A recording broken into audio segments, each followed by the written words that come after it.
my name is Sirapop, but you can call me Tonnam. I'm in the 9th grade for Domtong School. For my free time, I usually listen to music, and my favorite hobby is crafting things because it make me got the use idea.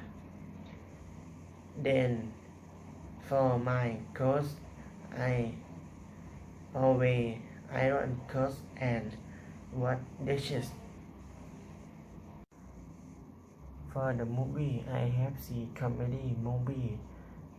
It was fast racing that I saw with my friend at Major Cineplex Lotus Jomtong, Chiang Mai.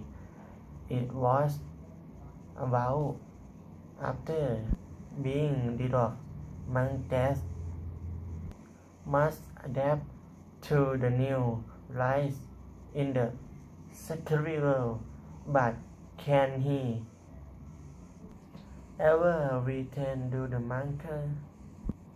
Find out in Rompicat, causing the main character are monks for this movie.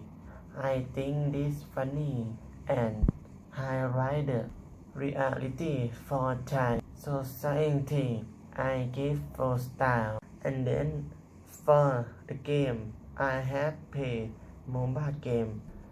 Recently, I play ROV. I play at school by my smartphone, and I play with my classmates on beliefs and beliefs to develop the main principle. I play it very well. It was easy to play and fun and challenging. Later, for this game, I think it's such an awesome game. It was so fun. I give 5-star rating.